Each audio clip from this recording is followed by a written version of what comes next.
അപ്പോൾ ഇന്ന് ഞാൻ വന്നിട്ടുള്ളത് വളരെ സിമ്പിളായിട്ട് ഉണ്ടാക്കിയെടുക്കാൻ പറ്റുന്ന ഒരു ബീഫ് വരട്ടിയതിൻ്റെ റെസിപ്പി ആയിട്ടാണ്. അപ്പോൾ ഇതുപോലെയൊക്കെ നമ്മൾ ബീഫ് ഉണ്ടാക്കിയെടുക്കുന്ന സമയത്ത് ചപ്പാത്തിൻ്റെയൊക്കെ കൂടെ കഴിക്കാൻ നല്ല അടിപൊളി ടേസ്റ്റാണ് കേട്ടോ. അപ്പോൾ എന്തായാലും നമുക്ക് വീഡിയോ ഒന്ന് കണ്ടു നോക്കാം. അതിന് മുമ്പായിട്ട് നമ്മളെ ചിഞ്ചച്ചിലു മുത്തുഫാക്ക് എന്ന ചാനൽ ആദ്യമായിട്ട് കാണുന്നവരാണെങ്കിൽ ലൈക്ക് ചെയ്യാനും ഷെയർ ചെയ്യാനും സബ്സ്ക്രൈബ് ചെയ്യാനും അതോടൊപ്പം തന്നെ ആ ബെൽ ബട്ടൺ ക്ലിക്ക് ചെയ്യാനും മറക്കരുത്.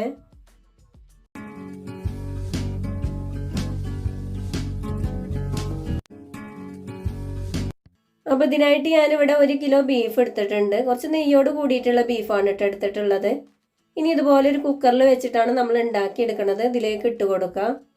ഇനി ഇതിലേക്ക് ഓരോ ടേബിൾ സ്പൂൺ വീതം ഇഞ്ചി വെളുത്തുള്ളി പേസ്റ്റ് ചേർത്ത് കൊടുക്കുക.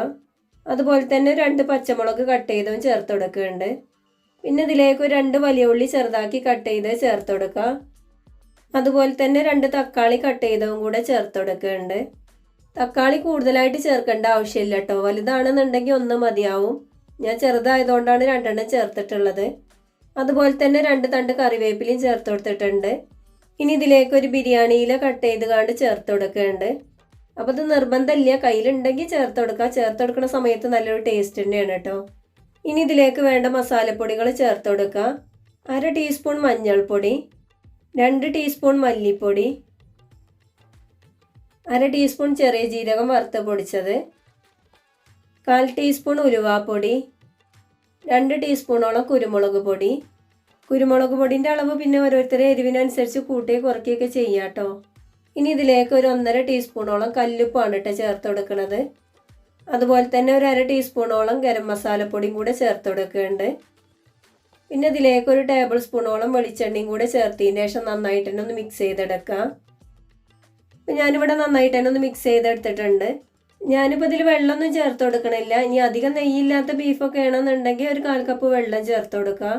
ഇനി കുക്കർ ഇതുപോലെ ഒന്ന് അടച്ച് വെച്ചതിന് ശേഷം 6 വിസിൽ വരുന്ന വരെ ഒന്ന് വേവിച്ചെടുക്കുക. അപ്പോൾ കുക്കറിൻ്റെ വിസിലൊക്കെ വന്നുകൊണ്ട് അതിൻ്റെ സ്റ്റീമൊക്കെ പോയിട്ടുണ്ട്. ഇനി നമുക്കിതുപോലെ ഒന്ന് തുറന്ന് നോക്കാം. ഇത് കണ്ടില്ലേ, നമ്മളെ ബീഫൊക്കെ നന്നായിട്ട് വെന്തിട്ടുണ്ട് കേട്ടോ. ഇനി ഇതുപോലെ ഒന്ന് ഇളക്കിയെടുത്തതിന് ശേഷം നമുക്ക് വേണമെന്നുണ്ടെങ്കിൽ കുറച്ച് കുരുമുളക് പൊടിയും കൂടെ ചേർത്ത് കൊടുക്കുക. അപ്പോൾ ഇത് അത്യാവശ്യം എരിവുണ്ട് കേട്ടോ. അപ്പോൾ ഇനി വേണമെന്നുള്ള ആൾക്കാർ മാത്രം ചേർത്ത് കൊടുത്താൽ മതി. അപ്പോൾ ഞാൻ എന്തായാലും 1 ടീസ്പൂൺ ചേർത്തിട്ടുണ്ട്.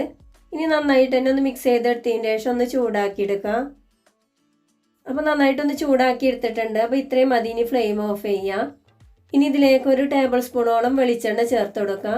അപ്പോൾ പച്ച വെളിച്ചെണ്ണ വേണം കേട്ടോ ചേർത്ത് കൊടുക്കാൻ. അതുപോലെ തന്നെ 2 തണ്ട് കറിവേപ്പിലയും ചേർത്ത് കൊടുത്തിട്ടുണ്ട്. ഇനി നന്നായിട്ട് ഇതുപോലെ ഒന്ന് മിക്സ് ചെയ്തെടുക്കുക.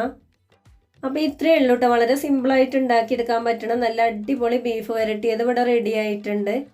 അപ്പോൾ ഇതുപോലെയൊക്കെ നമ്മൾ ബീഫ് ഉണ്ടാക്കിയെടുക്കുന്ന സമയത്ത് ചപ്പാത്തിൻ്റെ കൂടെ മാത്രമല്ല കേട്ടോ, പത്തിരിൻ്റെ കൂടെ അപ്പത്തിൻ്റെ ഒക്കെ കൂടെ കഴിക്കാൻ നല്ല അടിപൊളി ടേസ്റ്റ് തന്നെയാണ്.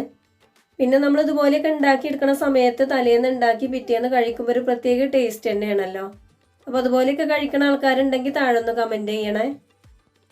അപ്പോൾ എന്തായാലും എല്ലാവരും ഇതുപോലെ ഒന്ന് ഉണ്ടാക്കിയെടുക്കുന്ന സമയത്ത് നിങ്ങൾക്ക് ഈ റെസിപ്പി ഇഷ്ടപ്പെടുകയാണെന്നുണ്ടെങ്കിൽ നിങ്ങളുടെ അഭിപ്രായങ്ങളൊക്കെ ഒന്ന് കമൻസിലൂടെ അറിയിക്കാൻ മറക്കരുത്.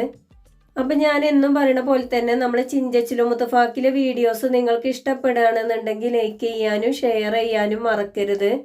അതുപോലെ തന്നെ നമ്മളെ ചാനൽ ആദ്യമായിട്ട് കാണുന്ന ഒരാളാണെന്നുണ്ടെങ്കിൽ ആ റെഡ് സബ്സ്ക്രൈബ് ബട്ടൺ ഒന്ന് ക്ലിക്ക് ചെയ്തതിന് ശേഷം ബെൽ ബട്ടൺ ഓൾ തന്നെ ക്ലിക്ക് ചെയ്യുക. എങ്കിലേ ഞാനിടുന്ന വീഡിയോസിൻ്റെ നോട്ടിഫിക്കേഷൻ നിങ്ങൾക്ക് കിട്ടുള്ളൂ.